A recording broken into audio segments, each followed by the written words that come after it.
Imagine this. You're driving alone through the snow-covered mountains of New Hampshire. It's freezing, pitch dark, and you're miles away from the nearest town. You crash your car on a deserted road. Locals see you. Help is on the way. But when police arrive, you're gone. No footprints, no blood, no struggle, no trace. You simply vanish. That's exactly what happened on February 9, 2004. A promising 21-year-old nursing student named Maura Murray disappeared into the woods of Haverhill, New Hampshire, and was never seen again. Was she running from something? Or to something? Did someone lure her there? Or was she trying to disappear on her own terms? This is one of America's most disturbing unsolved cases. And tonight, we follow every breadcrumb Maura left behind. Maura Murray was a bright and ambitious student. Born in Hanson, Massachusetts in 1982, she was the fourth of 5 children in a close-knit Irish Catholic family. Her father, Fred Murray, was deeply involved in her life, often described as her anchor. Maura had it all: brains, beauty, and athleticism.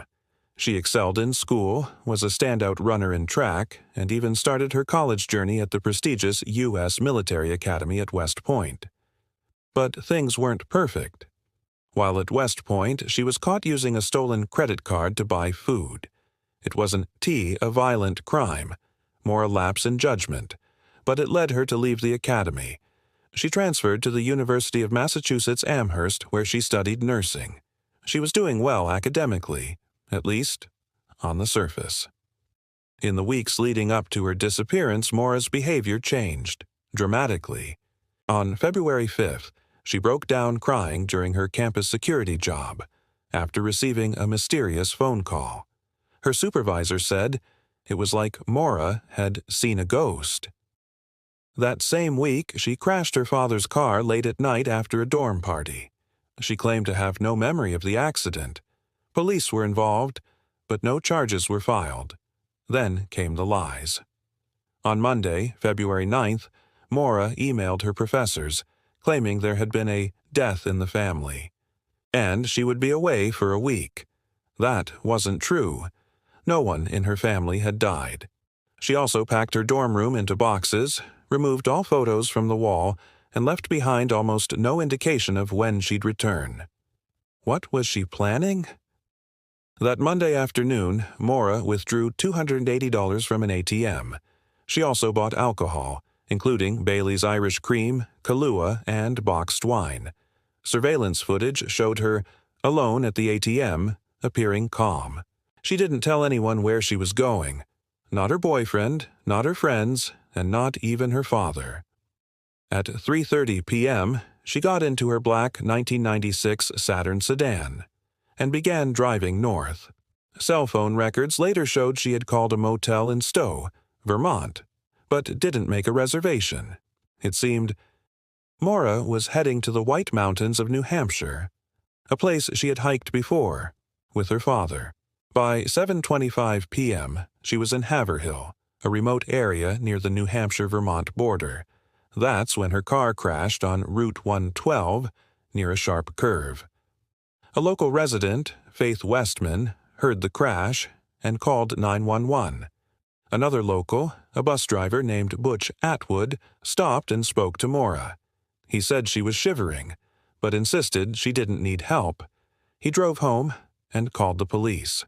Police arrived around 7:46 p.m., just 7 minutes later. Maura's car was there. She was not.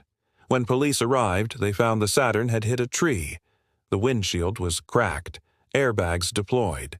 The car was locked. Inside, they found the alcohol. Some opened, some not. Her AAA card, a book on mountain climbing, her favorite stuffed animal. But her phone was missing. Her debit and credit cards gone. And, most disturbingly, there were no footprints in the snow, leading away from the crash site. The officer noted, a rag stuffed into the exhaust pipe.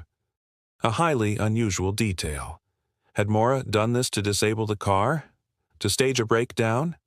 There were no signs of foul play, but also no signs she had walked away.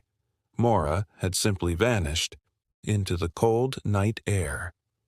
Over the next few days, Maura's family sprang into action. Her father, Fred, arrived within 24 hours and began combing the woods himself. Police conducted air and ground searches. Helicopters equipped with heat sensors scoured the forest. K-9 units searched for scent trails. Nothing. Investigators were baffled. They considered the possibility she had gone into the woods and died of exposure, but there were no tracks, no items of clothing, no remains. Some believed she had arranged for someone to pick her up. Others believed she was abducted. Even the FBI got involved, but leads dried up quickly. Theory 1. She ran away. Some believe Maura had decided to start over.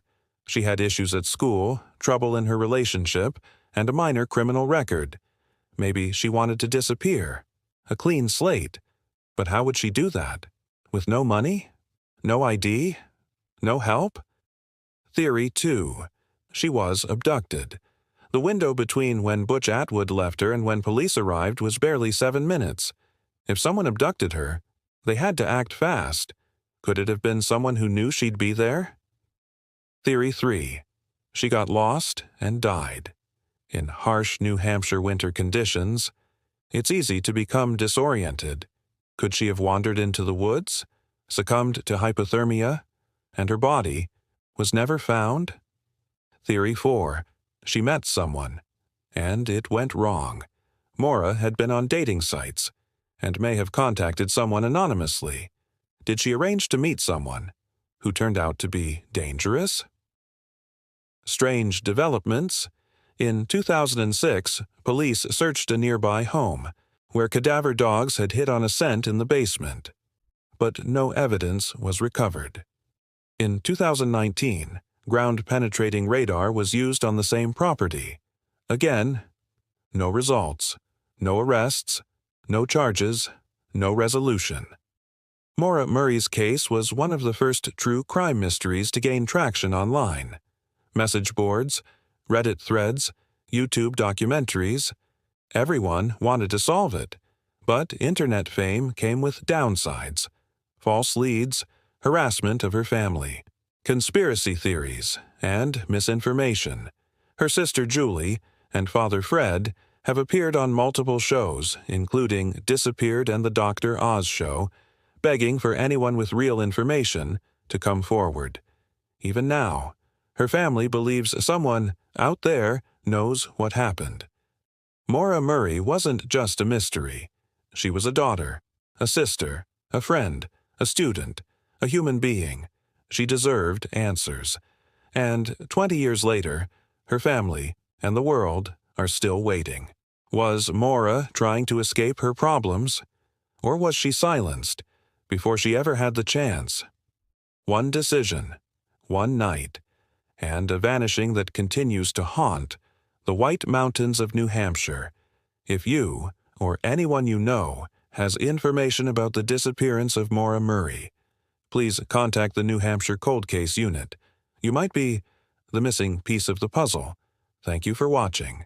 Subscribe for more real crime stories from the shadows of truth. This is True Crime Tales, signing off.